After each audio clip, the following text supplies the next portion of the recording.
Time to get locked in for the Big Man's Report, bringing you sports news, local events, music, and much more. Now, here's the Big Man's Report here on News Talk 1400 and 92.3 WOND with your host, Blake Roselle. And welcome back to another weekend here on the Big Man's Report on News Talk 1400 and 92.3 WOND. As always, I am your host, Blake Roselle. I hope everyone is having a great weekend. Start to their weekend, getting to the beach, whatever you're doing, family time, friends, enjoying yourselves as you should. You know, the summertime, the Jersey Shore is always a great time to be. You know, it's always fun down there, stuff to do. Again, you can't go wrong at the Jersey Shore. So thank you all for tuning in tonight again to this hour and joining me on the program again. I am your host, Blake Roselle, live here from Hard Rock Studios. Do not forget, in Linwood, New Jersey. I'm on Instagram, the Big Man's Report _live, and Blake Roselle on Facebook. And I have my new up and running YouTube channel too, the Big Man Show Live, that you guys can't miss on there. I've been working on that page, building some good content for you guys, so you guys can see all my interviews firsthand on that page as well. So thank you all for tuning in.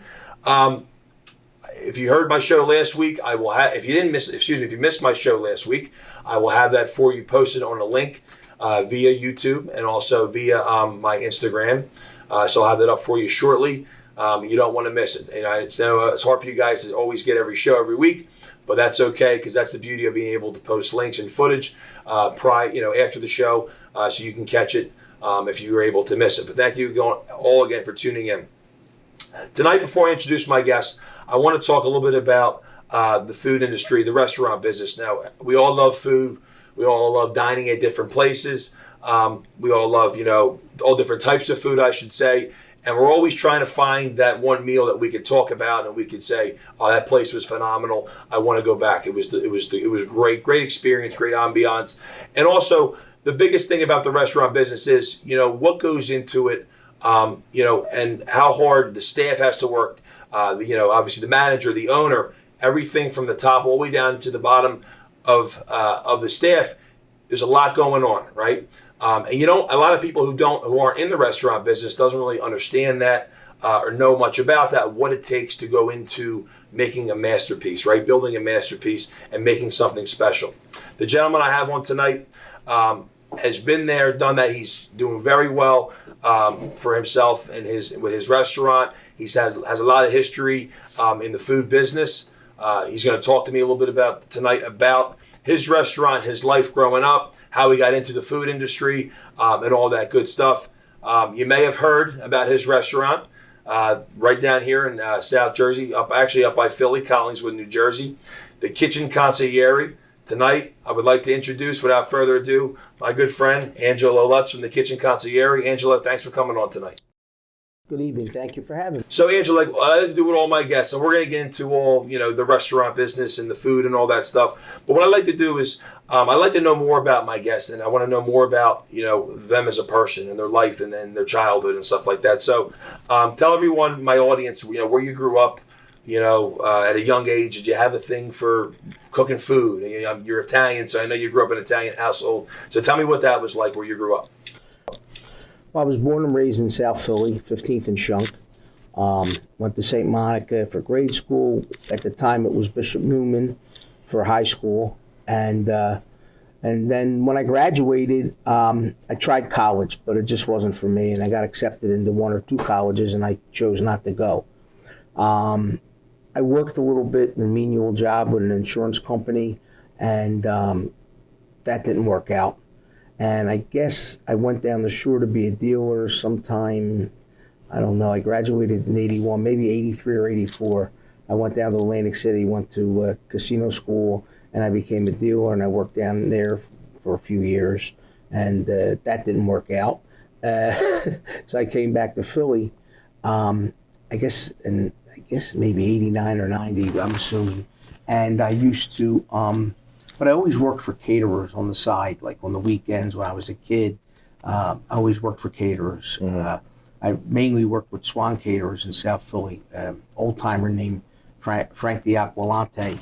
And I used to, we would go there. When you were a kid, you were like a grunt. You just unloaded everything. But and then you bust tables. But there's a couple times when they were jammed up, and I stepped up and did some arrangements of trays and fruits and this and that, and they saw I had a knack for it, and I did, and I wound up kind of liking food. So I started to do my own catering myself, and I'm working all night. They're giving me $60, $80. So truthfully, I cooked out of my house. My mom and dad. My dad really wasn't involved in that, but my mom, she loved to cook. She was like 4'9" Italian lady, and we cooked. I set up. There was a kitchen set up in my basement, and I did catering out of there, and picked up a couple accounts for steady work, and it just was something that come natural to me. A girl can just go to a microphone and sing, or a guy can swing a bat and hit the baseball. Cooking just come natural. Like, there's not too many things that I can't overcome. So if I don't know how to do something, I'm not afraid to ask somebody, or I'll, in today's age, either Google it or YouTube it up, and then I look at it, pick it up, and then you put your own flair on it, your artistic flair, if you want to call it. And did that for a while. Was also in a couple other businesses. I was in the carpet business. I did a lot of different things, and nothing panned out. I was in the importing food business. It just, nothing really panned out. And then back in 2001, I went on a hiatus, compliments of the government, to 2008. And I came home, and I started to do these cooking videos on Philly.com at the time. Jim Barry was the producer. And they teamed me up with a girl from South Philly named Marnie Hall, who was a producer, and she worked at Philly.com. And we have a YouTube channel. It's up there. We haven't done videos in, 10 years or whatever. But what happened was, we would just do a shtick. She would question me about my time in jail and prison, and then I would tell stories about people I was with, Chicago, New York, Detroit, all different stuff that came in. And, and then we would, at the end of the 3-4 minutes, 5 at the most, we would cook. We would show them how to do something, because Philly.com at the time, through their research, realized that everyone clicks these things from their computer in work, and they don't have any more but 3 to 5 minutes, and they got to get off the computer. So it was called Cooking with the Kitchen Consigliere. So as with everything, somebody saw it, and somebody saw it and decided, came to me and said, we'd like to option you.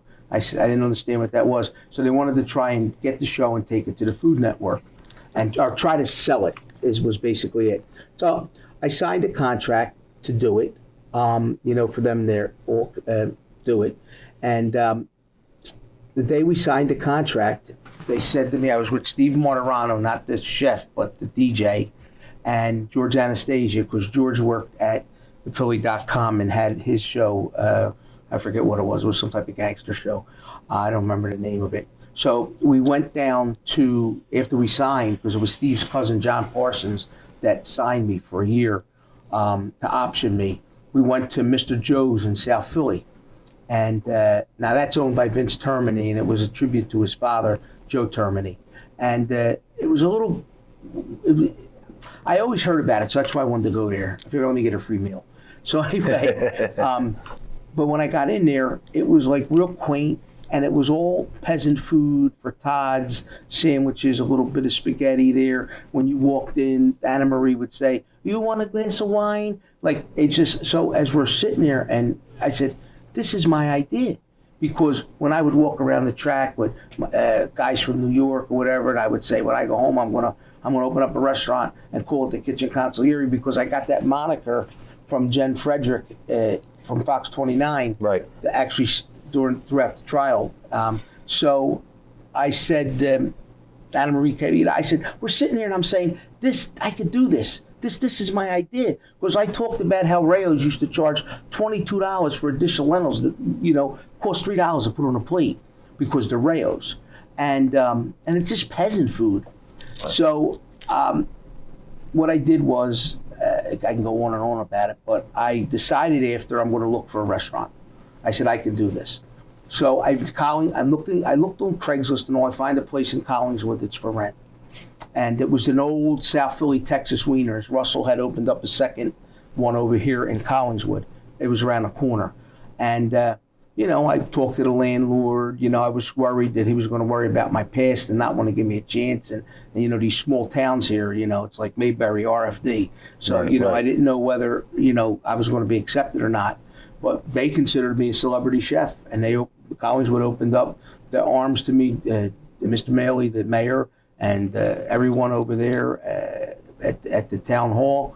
And I reached an agreement with my landlord, and I opened up the Kitchen Consigliere Cafe at 8 Powell Lane in Collingswood. But it wasn't easy because of my past, I couldn't get a mortgage on my house because they would ask you for 2-3 years tax returns and this. I said, put 2-3 years tax returns. I said, I've been a guest of the government for 8 years. I don't have none of that.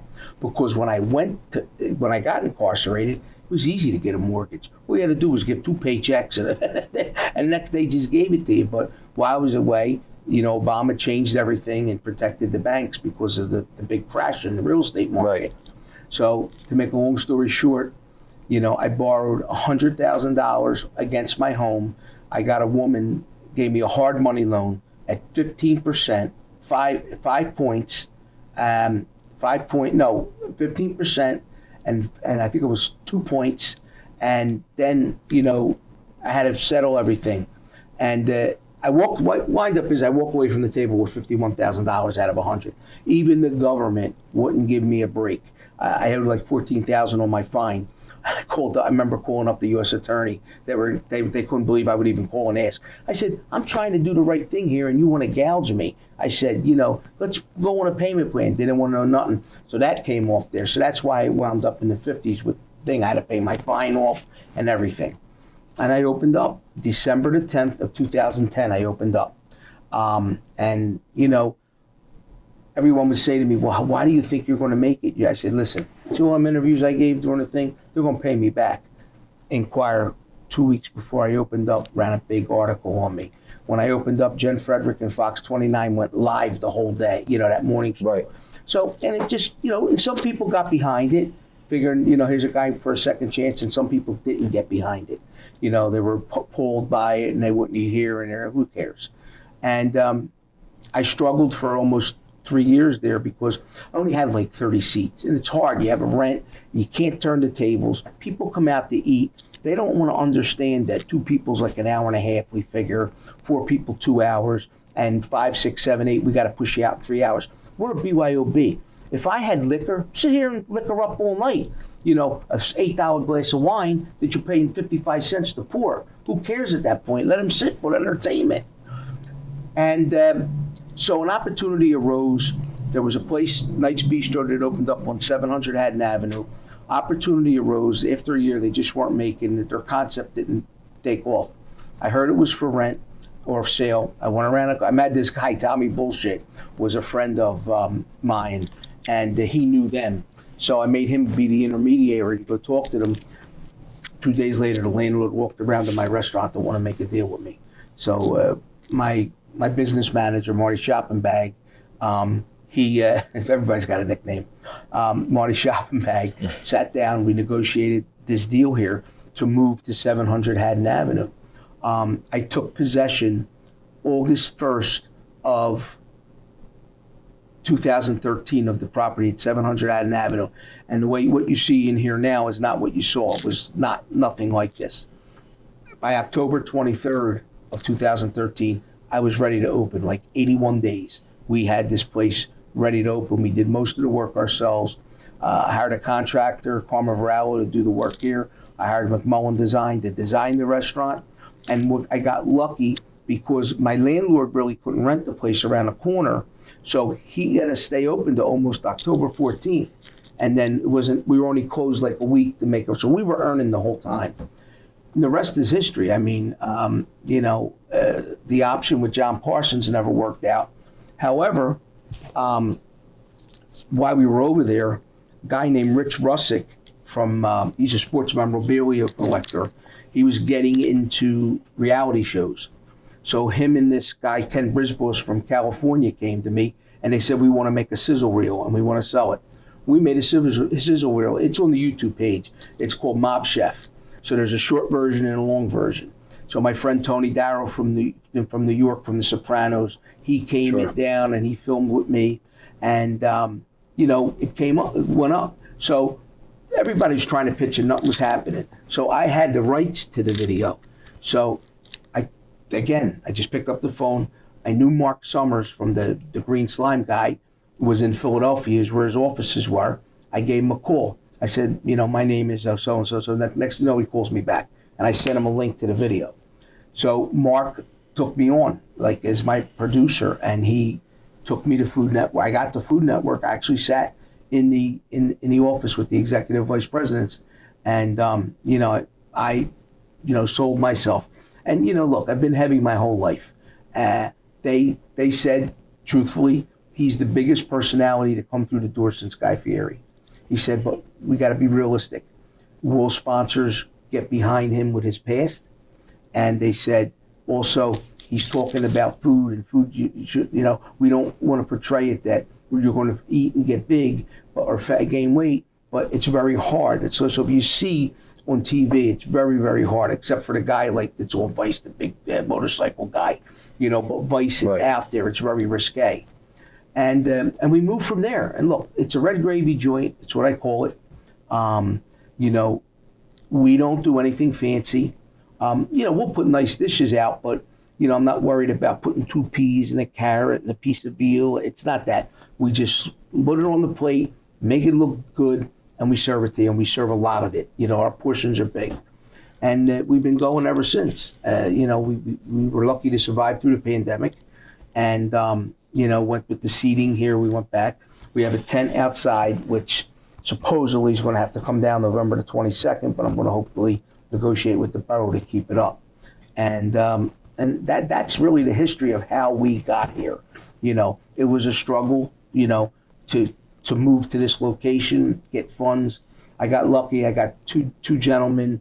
I was running out of money when we were doing the deal, and I got a guy from Detroit came in, and a meat guy, and I met him and I showed him this, and he gave me a construction loan for like 6 years. Him and a guy who now is my friend Nick, and that's how I did all this.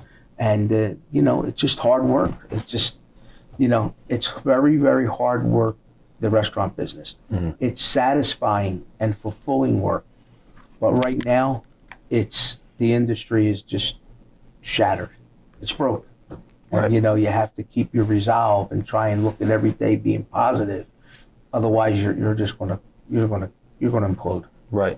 Well, just from talking to you there, I mean, the first couple minutes you introducing yourself, you seem very resilient. Like you didn't kind of, you never coming from your past and everything that you were saying. You kind of just kept going. You knew what you wanted to do. You had this idea about food and what you knew growing up, catering, and you were cooking with your mother and stuff like that. So you said, I'm going to give this a shot. And you fast forward all these years later, and you have a big name for yourself. And like I said, people that can see you on YouTube and Facebook, wherever they may see it, they see your videos. I know you did some with, like you said, with the Food Network. I mean, it's phenomenal what you've been able to do.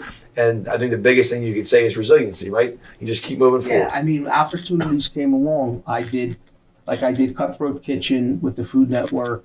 I did Guilty Pleasures with the Best Thing I Ever Ate with the Food Network. I flew out to California and do Cutthroat Kitchen. But it's an inside joke with some of my friends. I never met a camera or a mic I didn't like. And it's my motto.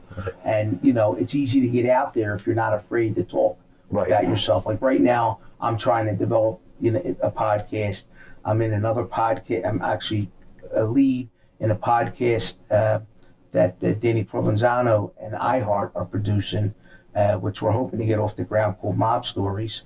It's just, the good thing about it is, every time you get some type of publicity, it leads back to the restaurant. There's an old guy named Sam D'Amico down in South Philly had a saying, who cares whether they're talking good or bad about you? They're talking about you. So you're on their mind and stuff. It's true. That's true. So, but it's tough, Blake. I mean, today you got to deal with, look, we're doing a podcast, okay? It's something new that's taken off over maybe the past 6, 7, 8, 9, 10 years, But with the internet, everybody's a food critic. Everybody's a reporter. I mean, with cell phones, You know, everybody's a cinematographer now, so it's it's tough, but you have to put up with it. Right. People that give you bad reviews don't, and then leave it as anonymous.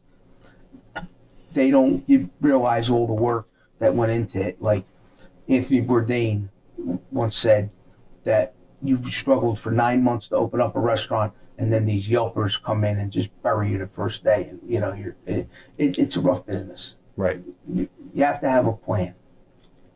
Yeah, and you, like you said too, like if they're not talking about you, you mean you're doing something wrong, right? And you're going to have those people that give you the bad reviews and all that. So it's just part of the business, and as you know, part of becoming a name and successful, right? But what we do here is sometimes they don't leave their name, but they say what they ate and what date they were here. So we go into the system and we can trace back the ticket, and hopefully it's not a walk-in, and we go back to the reservation.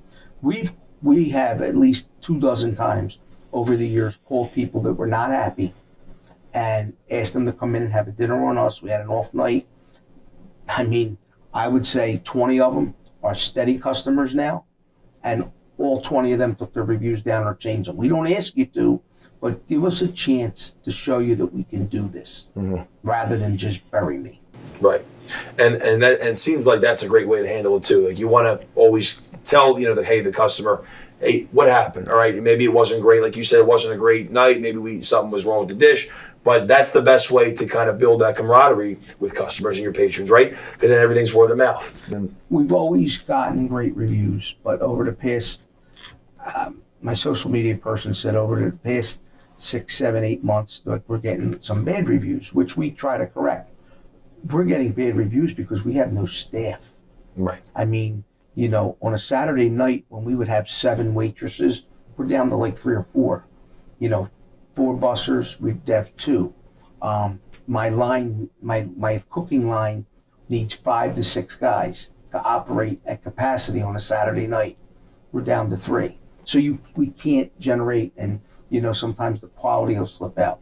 Mm-hmm. And I actually wrote an email to my customers, I don't know, maybe 8, 9 months ago, explaining, look, I'm sorry, this is it.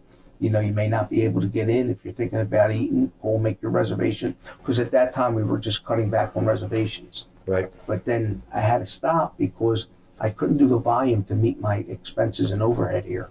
So we gradually took more people on. And, it's just hard. I always laugh. I say, the biggest problem I always had in my restaurant was the dish room. Okay? Now, what I don't have is that problem. That's my solid position. Everything else is crazy.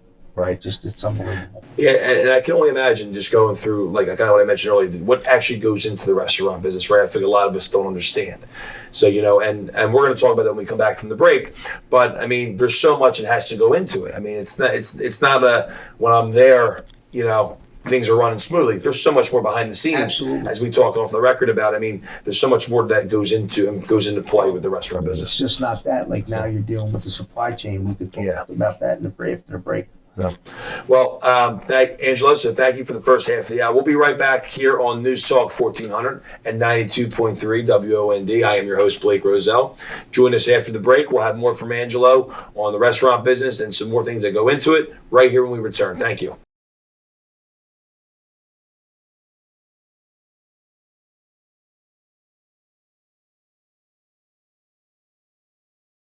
And welcome back to the Big Man's Report here on News Talk 1400 and 92.3 WOND. I am your host, Blake Roselle. We are live here from Hard Rock Studios down in Linwood, New Jersey, South Jersey. As always, I'd like to take a quick minute to thank my sponsors who make this show possible for the constant years of support, being there for the show, and I always like to give a chance to give back to them for all their help and their support along the way. Like I said, Castle Supermarket of Margate for all your grocery items, baked goods. Check out the deli and all the in-store selections, best of the best in Margate, New Jersey. Check out Castle Supermarket. Say hello to my friend Howard. Tell him that I sent you. Aversa Italian Bakery for all your Italian dishes, deli sandwiches, Italian pastries, and bakery. Stop into one of Aversa's 3 locations in Turnersville, Brigantine, and Margate. Always the best fresh daily at Aversa's. is also available for catering events, birthday parties, special occasions. Stop in and see Ralph. Tell him that I sent you. Blaze Gymnastics Training Academy in South Jersey All Sports of Northfield. For all your gymnastics classes, birthday parties, tumbling. And don't forget South Jersey All Sports new line facility, 8,000 square foot for facility, indoor and outdoor sports training. Stop on by Mill Road and ask for Tracy, or look up on Facebook for all their updates and their posts. Thomas C. Roselle, attorney at law. If you get in trouble, contact the law office of Thomas C. Roselle for all your criminal and municipal court matters. You can find Tom on Facebook and send him a private message. Again, thank you to all my sponsors. Now let's get back to the Big Man's Report live from Hard Rock Studios on News Talk 1492.3 WOND. I am your host, Blake Roselle. Thank you all for tuning in the second half of the hour here on the show tonight on this wonderful Saturday evening. If you tune in for the first half of the hour, you were able to join me with my guests here talking about the food industry. And I'm going to introduce my guests again for those of you that maybe just be tuning in. You didn't get a chance to check out the first half of the hour. So we're talking about the food industry, the food business, the restaurant life, what it's all about. My good friend here, Angelo Lutz. Again, thank you for coming on tonight, the program. My pleasure. Thank you for having me. Anytime. And listen, I love hearing, stories about people that strive to make it and strive to really build something special. And, especially the restaurant business and the restaurant industry. So I'm glad that you joined me tonight to talk about your business and your restaurant, a little bit about the Kitchen Consigliere here in Collingswood, New Jersey. So thank you again for coming on and been enjoying the conversation. So the first half of the hour, we talked a little bit about your life growing up, at a young age in South Philadelphia, in the catering businesses and just having a love for food and being around food at a young age. So you went through some rough patches in your life. You got through all that. You opened up the Kitchen Consigliere. Your name's all over the place. Now, what's it like to actually be in the Kitchen Consigliere? What do you want your customers when they walk through the door here? What is the first thing you want them to feel, to see when they come into your restaurant? I mean, obviously, when you walk through the door, you see the decor and, it's all mob-related theme. Some people just in the beginning take a gasp if they've never been here. But they got to be greeted properly. I'm all over my hostesses when they go, only two. You make the people sound like they ain't got no friends. How many in your party? Is it two? Or are you waiting for, you have to. And that's tough now because we don't have any hostesses. We can't get anybody to take a hostess job. I have a couple kids from college that are here doing it. So you got to be greeted properly. Then they have to be sat, at your waitress. So when the waitress or waiter comes up to you, they got to greet them. They have to say, make it sound like we're so excited that you're here. I mean, it's not all smoke and mirrors, but that's what I want when I go out. What are the specials of the night? Here's the menu. This is a good, so answer their questions, take their order, and get the food out to them, in a timely manner and pace it and all. And, when they leave here, I want them to say, oh man, that food was great. Oh, I got lunch tomorrow. There was so much, a big portion. I mean, that sauce tastes just like my mother's. The meatballs are just like my mother's, and I get that all the time. I never had clams. And look at all these clams. What'd you do? Dig up the ocean to get them? I mean, stuff like that makes you feel good. And like I said, we're a red gravy joint. So what I mean by that is, in this type of, my particular brand, even though I'm getting ready to put up a new menu, I have to have eggplant parm, chicken parm, and veal parm. I cannot operate this restaurant without those dishes. You have to, because like I said, you have to have spaghetti and meatball. You have to have ravioli. When you have those spots on your menu, those items, it limits, what you can do. We have an extensive menu. And in today's society and in today's economic atmosphere, I have to now shrink that menu down because we have no supply chain. I mean, you can't get it. I mean, chicken pre-pandemic, $2.49 a pound, $2.89. If you it's almost $6.50 a pound now. I mean, fryer oil was like $18, $19. Yeah. It's $55. There's a shortage of peppers. You can't get, if you go anywhere to try to find sliced cherry peppers, like we use for a dish chicken Sicilian, you can't find them. There are no peppers anywhere. Mancini Roasted Peppers, probably one of the best known pepper companies, like for roasted peppers, and they closed because they can't get the supply. Right. I mean, you want to laugh? I can't get crackers to serve, individually wrapped 2 crackers to a package to serve with my soup anywhere. And you can't buy a pack, and you can't. It's not sanitary enough. If someone asks for soup, we put 2 crackers on a bowl and we send it.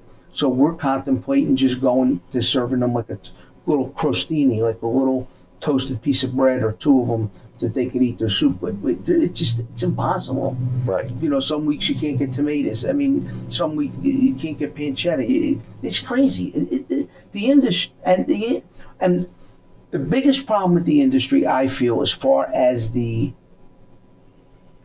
employment is, I really think that people that were in this industry pre-pandemic got out because they fear this will be the first industry to close again. Found other things. It's a shame. Yeah. Seems like, again, you said the pandemic really hurt a lot of people, right? Business-wise, family-wise, as you know. And, it's a shame because, people are trying to make a living. People are trying to provide for their family. And then all that happened, it was unfortunate. But, then again, you look at the other end of it. I mean, people are like yourself. You got, you're striving forward to just keep going. Even you're saying times are tough, but you're saying, times are tough, and with the economy and maybe staffing, like you said. But that's not going to deter you to tear down what you're doing. You're going to keep building your brand. Yeah, you have to. You have no choice. Like we do other things. Right now we're on a hiatus, but we used to have a sausage meatball that I make with Maglio Sausage. We're partnered. We had that in Acme's and some other stores for a while. It's also partnered in that with Catelli Meats. They distributed it for me. But, due to corporate shakeup at Acme, we're on a hiatus for about another 5, 6, 7 months, I'm figuring. And, we can represent. But, we had sauce in jars and ready. We need to get a new co-packer for that, because we have to get our price down. So you have to go to a more experienced. I had a small, what they call boutique packer. So I need to go to a larger company now that can make it on a more voluminous and large production that can lower my price. You have to come up with the different things. Look, one of my Sundays are very good. We do sangria Sunday here. Now, I can't sell it because it's a dry town here, but I give everybody a complimentary glass of sangria. They love it. Our Sundays are good because of that. Right. I do other promotions throughout the week when it's slow to keep business in, but we thought outside the box with the pandemic. We never did takeout here. We have no choice at that point. I switched to takeout. DoorDash got everybody. And, we came up with innovative things like family meals, when people couldn't go out. So it was $85. We gave you feed 6, order 6, a chicken parm or some type of a chicken dish. We gave you green beans. We gave you a salad. We gave you pasta. We gave you cannolis. I mean, on a Saturday, we would do 25 or 30 of them. We don't deliver. We were using the third-party apps, and which is DoorDash and Uber Eats and Postmates at the time. And the problem at that time, they were waiving fees just to get you on because of the pandemic. And then when they start doing fees, the governor capped them in the state at 20%. But they're like 30% now. Right. I mean, they're theoretically, you work for them. Mm-hmm. It's just, so you have to, again, go to technology. You have to, like here, we're going to get a driver. We have to, but we can't get nobody. But our plan is we're open 6 days a week now. We're planning in August or September to go to 7. We're contemplating opening up for lunch on Sundays. Provided we have staff. Right. We would like to do our own delivery and get away from the third-party apps. Because in our restaurant, the prices are a little higher on the third-party apps because I have to compensate for what they're taking. Right. So we think we can increase. We have a lot of pickup. People come and do takeout. But if we can get a driver 4, 5, 6 nights a week and then deliver ourselves, we think we can increase our sales that way. Mm-hmm. You have to stay ahead. I mean, it's just, it's bad. I never thought I would see. And then as far as the employment's concerned, people now come in. A line cook would make anywhere between, the minimum wage here is $13 an hour in Jersey. So a line cook would make anywhere between $13 and $16. Because in this business, Cooks work 55 hours, 60 hours a week. Yeah. So, and by law, you pay time and a half over 40. So by the time you calculate it out, that minimal or small $13 or $14 an hour averages out to 17 something with the overtime. And, but now they're coming in here, no work ethic. Young kids today are horrible. I had no work ethic. They would walk through the door. I had recently someone that worked for me. What time's the last reservation tonight? Hon, you didn't even start working yet. Didn't care, had no pride in putting food out. Like, just doesn't look good. I mean, you have to, I used to have to stay at the window and watch all the dishes and replate this. And they're now coming in here and they're demanding a pay rate that they don't deserve. $20, $22 an hour. Yeah, you get $120 an hour, 40 hours, that's all you're getting. Right. But you will produce for those 40 hours. Mm-hmm. And this business don't work that way. Right. It's all prep work. We opened today, today we opened up at 4 o'clock, and we will do our last reservation technically at 9:45. I closed the kitchen 15 minutes before actual closing time. Closing time means, we're not throwing you out, right? But we have a time frame in which we stop. And so, but recently, to try and save 4, 5, 6 guys in an hour, I've been saying shut it down at 9, because in Collingswood it's not a late town. Right. It's not like in South Philly, people will go out 8:30, 9 o'clock at night. Let's go get a dish of mussels. They don't do that here. It's 8:30, 8:45. You ain't getting nothing after that. So I'm not going to alter my hours just in case somebody walks through. But if it's slow now, I've just been closing it down. Mm-hmm. 9 o'clock nights, which are weeknights, I might tell them at 8:15, shut it down, take us offline. And then they start cleaning up and get out of here. You add up those hours every week, it adds up to, what you're saving in payroll. And that's like the most important thing too, like you were mentioning earlier.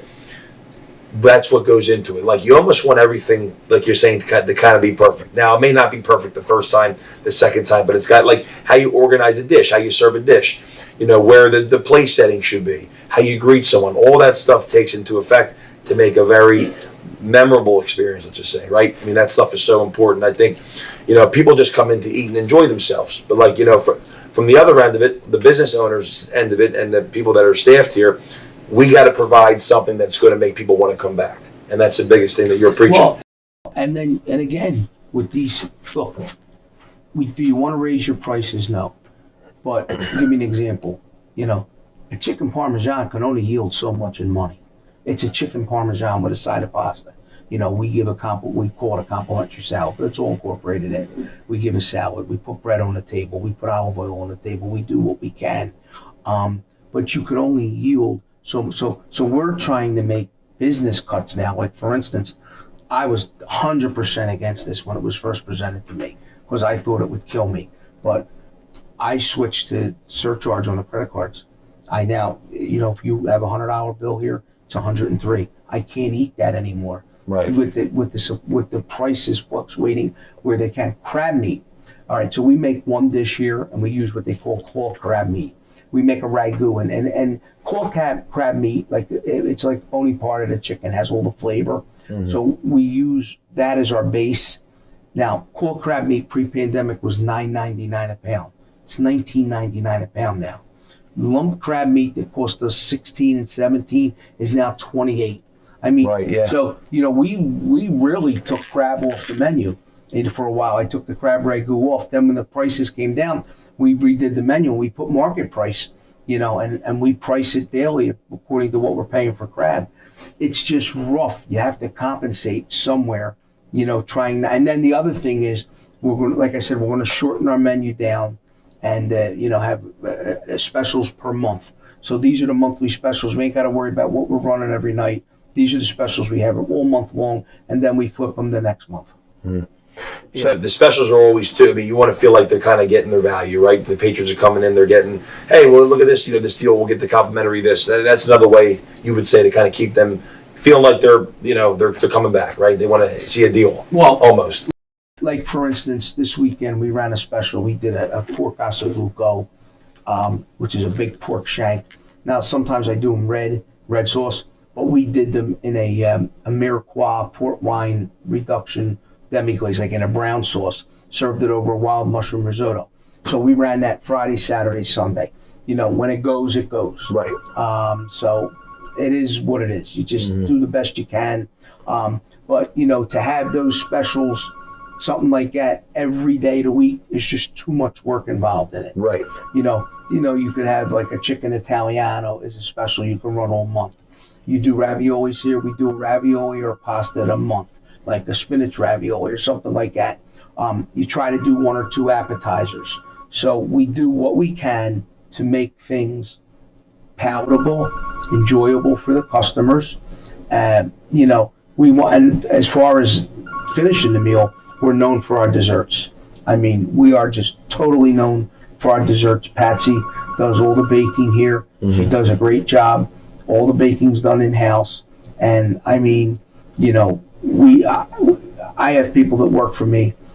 Someone that works for me now as a waitress that had a restaurant in South Philadelphia, and she said, I've never seen a restaurant that sells desserts like this. I mean, people will come in and say, what are the cakes tonight? Save me a slice. They'll stop eating their meal, just eat the piece of cake, or, you know, whatever it is we're doing for desserts. And again, it's nothing fancy. It's cake, you know, it's tiramisu, right. It's a pizzella, dish with pizzelle and cream. So, you know, we do a brookie, which I was totally against when she brought it in. I said, this ain't Fridays. And it's a brownie and a cookie baked together, heated with vanilla ice cream. It's probably the top selling dessert in the restaurant. I mean, you'll have to want to, I guess you want to have to understand that the customer is now in this economy where they don't have a lot of disposable income, is coming out and they want to have a great dining experience. And if you don't give it to them, they're not going to come back. Right. But it starts with service. You can maybe put out a meal that's a little substandard, but they'll say, oh my God, but my waiter or my waitress, they were fantastic. My table was mise en place. They came with the crumber. They took in between the courses. You know, it's stuff like that. We do tray service. You know, so if you want an extra fork or knife, we have it on a tray. We try to do things to make it, we're not a 5-star restaurant. We're not a Michelin star restaurant, but I'm a pretty high-end Italian restaurant. You know, if you came in and sometimes I'll come in and I'll see a couple there and have a bottle of wine, or they're not drinking wine. We always have Paisano here. We give it out. I say, want a glass of wine? Like they can't believe it. Right. Like, you know, you want to, have a glass. Want another glass? Have another glass. I give it to you. I can't sell it to you. Right. So you give them like the almost the family feel. They come in, they sit down, you want them to feel at home, and that's the biggest thing. But it's like anything. There were people that would just always come without in the old restaurant, there was a guy who used to come every day, never brought a bottle of wine, because he would eat his dinner. He would order dinner, but he would know he would get a free glass of wine. Right. So, you know, you put up with that. It's part of being in the business. I have to ask, because this is an ongoing debate, and everybody laughs about it. And goes, oh, no, it's this, it's that. The sauce or gravy debate. Now, I know. So here's the deal. My mother in my house made gravy. It was Sunday gravy. Right. Okay, it's not sauce. It's Sunday gravy. Why is it Sunday gravy? Because it's made with meat. Speaking of which, we're so known, we do it this year called Sunday gravy. Which I've had here, delicious, by the way. We do it, you get over pasta, you have a meatball, a sausage link, a braciole, and a pork shank. I mean, people just come for it. It's what we're known for. And now we're becoming known for our gnocchis and our spaghetti carbonara. We've made some alterations to them. But it's gravy. My mother made gravy. Now, sauce is clams and macaroni in a white sauce. It's funny, we serve it with linguine, but it's clams and macaroni is how you grew up with it. That's a sauce. But red is not. Even they'll call it marinara sauce. Okay, a marinara sauce. It's a marinara sauce. It's a sauce because there's nothing in it. Well, anything with meat is gravy. Right. It's gravy. And that's what I heard too. I mean, my dad's family's from South Philly too, and whenever they would cook, it would always be gravy. And I know Gravy, I heard, was the meat in the actual sauce. Is a gravy. That's what makes it gravy. And that was my belief too. But I know a lot of people have some controversy over that. So yeah. I mean, yeah, it is what it is. Yeah. But matter of fact, we'll have people that come in and they'll actually say to me, "Can I get a quart of your gravy to take home? How much is it?" And then we just put a quart and we charge them. But to me, it's gravy. I mean, we tried to do when we first opened up. We had pizza ovens here and all. That just didn't work. Right. Because your table has to turn X amount of dollars per night. And I'm not against it, but my thing was, I'm not going to have Mom, Dad, Johnny, and Jane sit down, order a pizza, a couple of sodas, and at the end of the night, 4 people took up a table for 2 hours, and the check was $30. Right. So that's where it should have been 30 a person. Mm-hmm. So, but you have to try and tailor your business. In today's atmosphere, you have to think outside the box. You have to be digital. You have to be. Everything is social media. Everything is social media. Yeah. You have to be social media savvy. You have to be out there. You have to be in their face, and you have to give them something that keeps them coming. Just come. I should be able to win you over once you get here the first time. If I can't, I'll try to get you a second time. But sometimes you got to entice them to come through the door. Right. Like at Christmas time, starting Black Friday, we've done for years. You buy 100 in cash. We give you $40 in bonus cards. The bonus cards expire June 30th, 6 months later. Okay? That doesn't matter. I don't care about the bonus cards. They're going to come in. So I time that so when it's getting slower, like May and June, people are going to the shore, the bonus cards expire. So they expired June 30th, just passed. I mean, forget about it. The 2 nights before, everybody was just coming in with their cards. Right. You have to give something. Then after that day, it becomes 20 on 100, which everybody does. You have to entice them to come in. Sometimes we won't have any reservations, and I'll talk to the social media woman, and I'll say, put up something on tonight's 20% Tuesday. I don't care if I'm taking 20% off their check. The point is that they're generating cash flow. Right. And it might entice someone new to come in. And that's how you do it. We do specials, like we already have our specials lined out. This week we just ran on, we'll run Gnocchi Wednesday, Salmon Monday, Lasagna Thursday. We do Seafood Friday, Pasta Sunday. And we just put them out on social media and all. And people are on our mailing list. And if they get the email, they come in with it, they show it to us, and they get the special. But now, in order to avoid confusion with a staff that's not that well versed with the policies of the restaurant, I say if anybody orders spaghetti and meatball and it's spaghetti night, give them the discount price. Right. That's all. Just, say, oh, by the way, we're running a special tonight, that'll be discount. Yeah. So again, and this, like you said, the specials are really kind of helps win them over too. Like you said, if you didn't get them the first time, if you didn't sell them, maybe they didn't have a great experience, they're going to come back a second time. So we do this time of the year a fig appetizer. So what we do is first of all, I have to get a certain type of fig. So you go to the supermarket, you'll see the figs in the little pints. Can't use them. These are called tray figs. They're really fat and big. We haven't seen them anywhere yet. I mean, I even tomorrow I'm driving down to the food center in the morning to see if I find them. But we do this fig appetizer. So we take 2 figs, we open them up, we stuff them with prosciutto di Parma, we make a Grand Marnier mascarpone cheese cream in there. We put it over spring mix with glazed walnuts, cranberries, gorgonzola, and we finish it with olive oil. Forget about it. Once the people know the fig is out, they're just coming. They're coming. And we do why supplies last. So that's a dish right now. Everyone's asking me. I've only had it now 3 days because I was only able to get enough figs to run for 3 days. But that's what it is. You have to have something that's going to bring the person in. Like that, we do an artichoke dish. That brings people in. It's called Artichoke Stapacci. It's named after Dr. Stapacci. Basically, it's a Roman artichoke franchised in a lemon butter sauce. We do a grilled Caesar romaine. Now, this season I didn't run it because the skill level I had on the line couldn't handle it. But basically, we take a head of romaine, cut it, season it, grill it. In the meantime, we saute baby shrimp, baby scallops, and crab meat in a warm Caesar dressing and pour it on top. We also didn't do it because crab meat was just couldn't do it without. Yeah. You can't. You can't put crab meat on anything right now. So we've gotten away from crab. I've taken crab out of almost every dish. There is no dish with crab here, and just the crab ragout is still on the menu. You have to today tailor your business to run based upon the supply chain. Now there's a tomato shortage because the crop is short in California. Crazy. And you're just you're battling all those things that you can't control. Well, like I said, we use an Italian tomato from Italy. Right. And that tomato I can't even get. It's been on the water coming. But when I say about California products, you can't.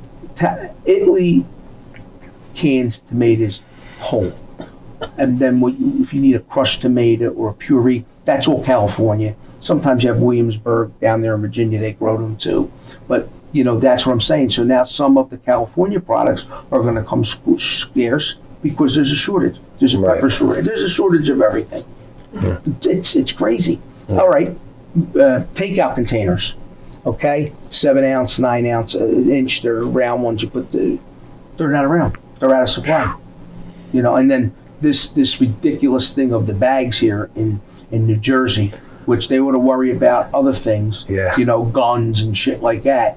But now you can't get a bag, and go to Wawa, you get shook down for 50 cents for a bag. I mean, you got 7 items. Would you like a bag? I mean, come on. They're almost baiting you into the bag at that point. It was like a month ago. I went to the Acme around the corner. And it was when it first happened, I had to pick something up for the restaurant. We needed a little jar of honey or something. And I saw these old people in there. They didn't realize they had the bags. I wound up taking 3 or 4 people's stuff to their car and putting it in the cart for them. I felt bad for these old people. It's ridiculous. Yeah. Now you can use a recycled bag. Nothing makes sense. No. We worried, it's the old saying, jumping over dollars to get the pennies. That's the state's ridiculous. They're some of the stuff they mandate is crazy, and that's the biggest thing in the food industry now. They don't want to give you a bag. All right, you got 2 takeout. So I worked around it.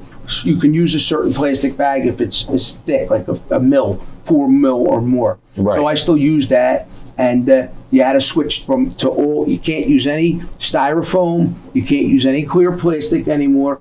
So they made different type of takeouts and stuff. So we had to switch to all that, and that stuff's expensive. Right. So I get. I mean, and then where that expense is going? It's going to go to the customer in the form of some type of surcharge for takeout, because you're 50 cents for just a container. Just to box it. It's crazy. Well, I mean, I can't believe that hour went so fast, Ange. It's crazy. I feel like we're gonna need another 3-4 hours to talk about all this good stuff. But one thing I want you to leave my audience with. I mean, and again, thank you for coming on the show. This was a great chat we had. Someone that's maybe looking to get into the restaurant business or start up a restaurant, which isn't easy, as you know. What's one word of advice that you would give to that person? So, unless you're willing, look, I'm 58 years old now. I mean, when I first started the restaurant, I cooked. I did all the cooking, and then eventually I got guys to do it with me. But I would go small, 35, 40 seats. If you're cooking and you bring like one sous chef or line cook to work with you, keep it small, because as the bigger it gets, the harder it is to managing the people and all. If you first of all, I would tell you don't do it, especially in today's atmosphere. But if you have a unique thing you want to do, a certain way of doing things, just do it on a small scale. If it works out, you could always go to a bigger scale. Right. But be prepared to work long hours, and it's 7 days a week here. For me, it's 7 days. Yeah. I have to be, whether I don't really do much of the cooking anymore. I direct and I oversee everything, but you have to be there every day, because absentee ownership in this business doesn't work, because I'm not saying it happens here, but your employees will become your partners. Right. So be present, be consistent, and it's a never ending cycle. You got to just keep going. Exactly. Right? And that's the way it rolls and the way it works, right? And the other thing is, in this business, you got to be able to eat crap. I mean, I think in 10 years, I can count on one hand the amount of times I said to someone, "Meals on me, just don't come back." I try to appease everybody. Well, what didn't you like about it? I like some people say, the veal was tough, I can't eat it. I take the fork. I actually cut the veal with my fork. So some people you just can't please. Right. They're just miserable, and they want to make you miserable. Right. So, but you got to be able to, capitulate to the customer, and in this restaurant the customer's always right. And if you're opening up a restaurant, you have to go in there with that attitude. That look, it might not be good in the beginning, but I'll learn through my mistakes. And I got 100 degrees in this business right now. I'm beyond masters and doctorate and all. I made my own degrees. That's how many mistakes I've made. Yeah. Well, you learn from mistakes, and that's how you build forward in almost anything you do, right? Exactly. But again, at the bottom of the hour here, Ange, thank you so much for coming on tonight. My pleasure. Appreciate it. Can't wait to see you in the restaurant. Keep the Sunday gravy warm. Yeah, I'll definitely be in soon. Don't worry. But thank you again to Mr. Angelo Lutz here from the Kitchen Consigliere in Collingswood. He's got a great restaurant, great food.